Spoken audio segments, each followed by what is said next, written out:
Good afternoon, everybody. My name is Seven Sky Spelios of Seven Sky Music, and today we're going to be reviewing some music, as we normally do. Today we're going to be reviewing Andrey Psyche's Moon Song. This is on his Spotify. He was nice enough to send me a link to some of his music, wanted me to review some of it, so here I am. And this is what we do, so here's what's going to happen. As usual, if you enjoy the music, be sure to go into the comments below, or the description below, and find the link to these composers, these songwriters, Facebook, Spotify, SoundCloud pages. Be sure to follow them, show your support, and if you want me to review your music, just comment, get my attention, get my attention in the comments below.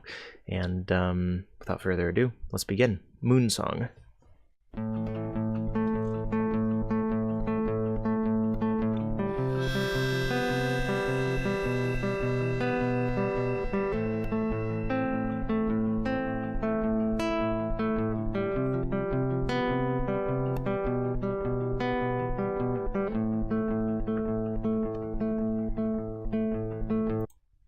This is a great way to start off a song. I really enjoy the sweet, moving guitar line. I think the harmonica was really surprising. I did not expect that. I expected a couple things. I expected the guitar to go on for a long time in this soft kind of voice. Expected some other things, but to have the harmonica come in was, I feel like, a very specific, particular choice. Because you've and this is just an observation. This isn't a pro or a con really. It's something very interesting. So it's more of a pro than anything. But you kind of have this very sweet, somber start, and then harmonicas are very, very brash and very very bright and deliberate. So that's a very interesting juxtaposition in a way, and I really enjoy that. So let's continue.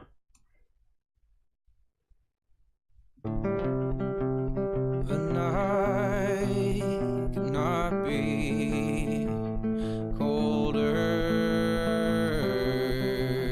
Didn't stop me nonetheless. I want to point out that if you don't know Mumford & Sons, you should definitely look them up. They have some great kind of folky rock music, and the lead singer of Mumford & Sons really reminds me of Andrey here. I'm not sure if Andrey is aware of that. I'm not sure if you're aware of that. Do you notice that kind of connection? I don't know the name of the singer's voice in Mumford & Sons. It's probably something Mumford or Mumford something, but anyway, I really love your voice. So that's the point. So there you go. Take that compliment. Sat beneath the moon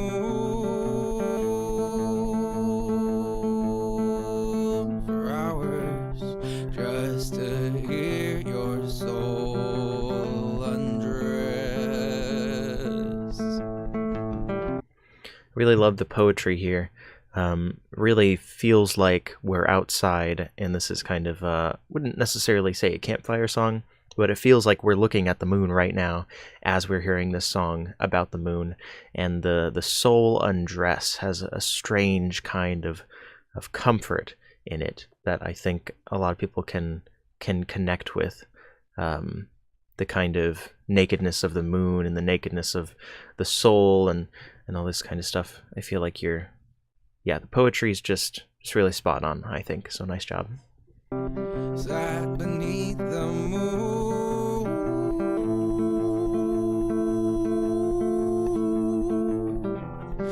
That was a nice little moment of tension.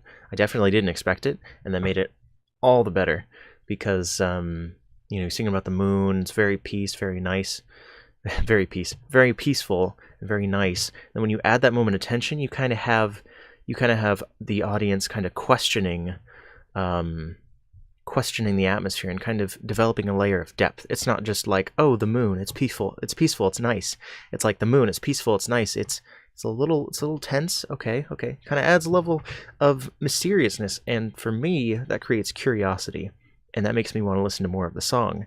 If it was just like, super predictable moon niceness, I wouldn't be as interested because it's two-dimensional and stagnant. But that just a little, that's just just that simple little moment of tension and release. It's just mwah, nice. Just to hear your soul undress.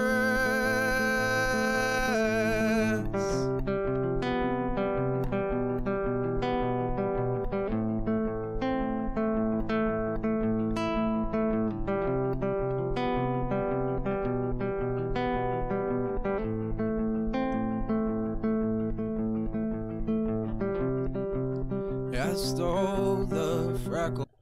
At this point in the song, I'm kind of wondering, where's the melodic, or not the melodic, where's the harmonica? If it were me, I would have put the harmonica in by now, probably, again, because, you know, in the beginning, it was so peaceful, and then melodic. I keep saying melodica. It was so peaceful, and then harmonica.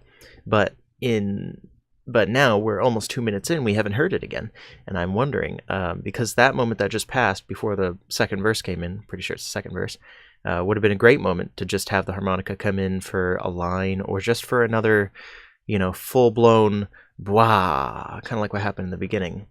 Not necessarily a melody, but just kind of, to me the melodic, I keep saying that, to me the harmonica is kind of playing the role of like the, I don't know, the expectation shatterer, or maybe if the moon is out, maybe the harmonica is like, I don't know, a vision that comes to mind is like somebody shooting the moon and it blasting into pieces. I don't know why I think of that, but that's kind of what it feels like. It feels like this peaceful scenery, and then, bah, you know, the harmonica comes in and does that. And I'd like to hear a little more of that. And I'm sure it's going to come in again, but if it were me, I probably would have had it come in a little sooner by now. But I'm interested to know what the harmonica does. So let's continue. On the surface, spoke of mysteries within. The harmonies are really nice. I really enjoy that. And I think it's at this point in the song that I want to mention, I'm not sure how this was recorded, but it kind of feels, something about the sound quality feels off. It's not,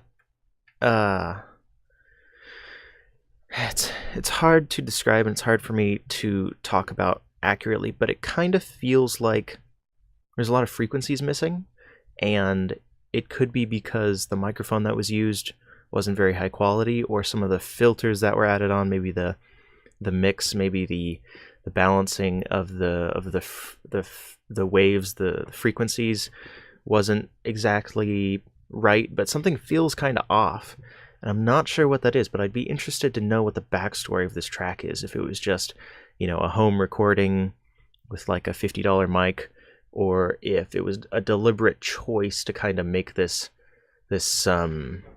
kind of it sounds, I think it sounds bad when I say it, but to me it kind of feels claustrophobic, and it doesn't really, it's not like it ruins the music or anything like that, but I kind of find it a little distracting.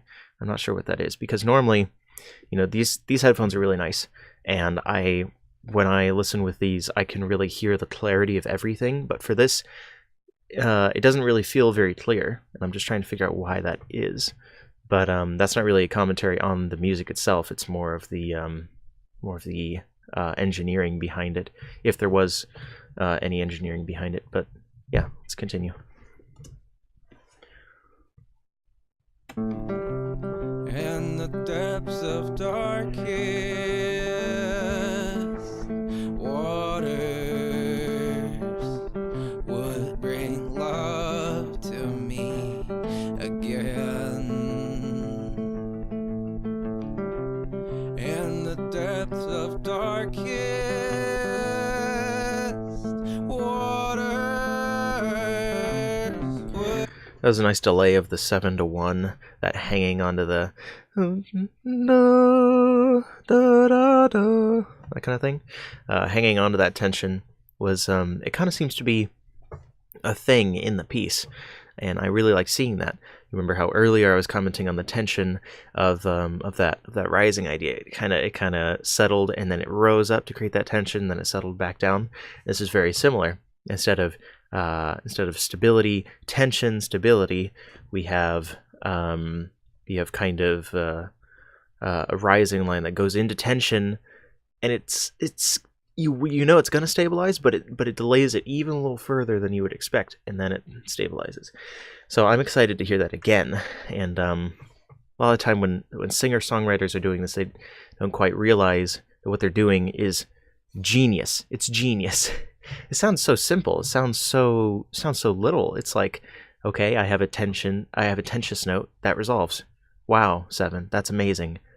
Whatever. But no, it's very impressive.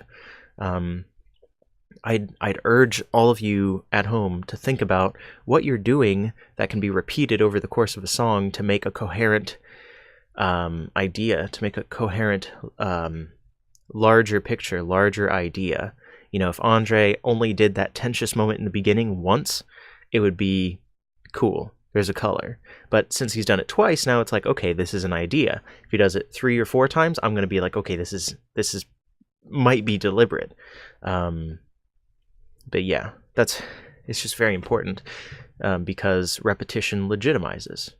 Repetition in music and art legitimizes. So we want to be repetitive to a certain extent, but then change it up every once in a while. And Andrey's doing a great job of that. Let's continue. Bring love to me again, pulling on these strings, so gentle, lay me down and let me go. Losing you was almost fatal, falling from that.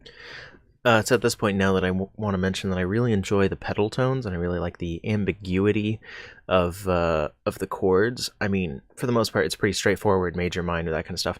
But the way that he hangs on to certain notes throughout a progression makes it kind of seem like there's added tensions and stuff, and it's really cool. Like in this last section, there's pretty obvious chord changes, but at the same time, there were colors added into everything to some degree, and that top harmony voice really added to the music. So I enjoy that. So great job.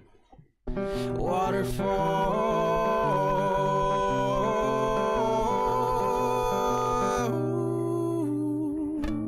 That was really cool. That was kind of what I'm talking about. The this landing on the tension and then resolving. That was a really cool, once again, kind of unexpected tension that really added. And I'm excited to hear where it goes.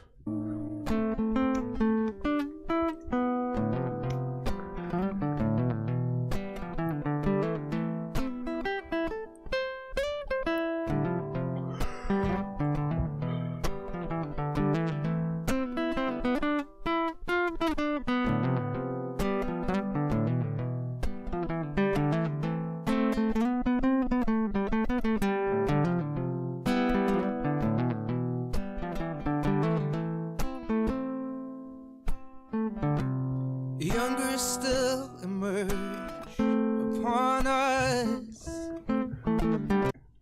I think if I were doing this, I would keep that guitar line going, because that's really fun. It's really different, and we're about 3/4 of the way through the song, and it's really great to have this kind of contrast. Once again, where's the harmonica? Where did it go? It's at the point now where I'm like, okay, I think a harmonica should have come back at some point or another, because it was such a cool idea in the beginning that I really miss it. And if it comes back at the very end, that's fine. But I would have liked to hear it a little sooner. Maybe with that guitar stuff happening. Maybe guitar does a little thing and the harmonica just boom comes in kind of like a bell. And then, you know, boom, boom, bum, you know, and the bums are the harmonica. It doesn't really sound like a harmonica, but if I made the sound of a harmonica, I'd probably want to throw myself out a window because like I said, it's so brash and everything. Whatever. Continuing. You make whatever decisions you want with your harmonicas. I'm just suggesting what I think would have sounded cool. And let's continue. You know me. Be the light you're meant to be. Bless us with your hues of darkness. Don't you worry about me.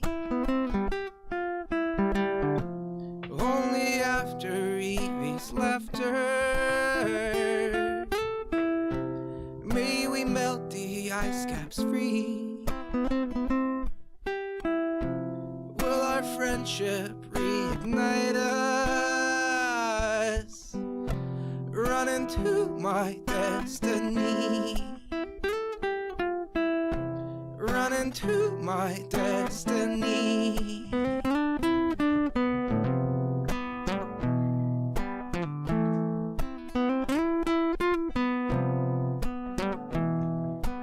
I love all the tritones. The tritones have come up every once in a while. These, the most, one of the most dissonant intervals you can have in music, and they're just so nicely thrown in. They just get landed on. They just kind of, appear, and it's really nice.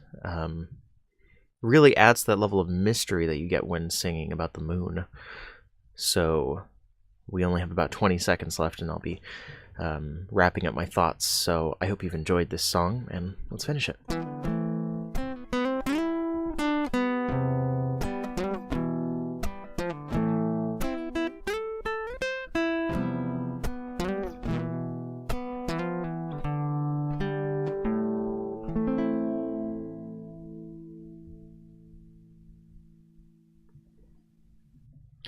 Great song, the Moon Song. Really beautiful, really does, in essence, capture what the moon is, really does tie, I think, the human experience to something so mysterious and so beautiful, something so celestial out in the night sky, and really just a great work of art. Not too difficult to play on guitar, so an ideal cover song. And I'd like to hear maybe, I don't know, Natalie Page and her boyfriend take on like a duet version of this song. I think that'd be really cool. But yeah, I really see the potential for other people to really connect with this song and give their own ideas out to the world through this music. And yeah, I want to thank Andrey, Psyche, for giving me the opportunity to review his music here on this channel. And I want to thank you for watching. Yeah, hope you're having fantastic. It's almost evening here, so I hope you're having a fantastic evening, and I will see you all in the next music review. Have a good night, everybody. I'm dying.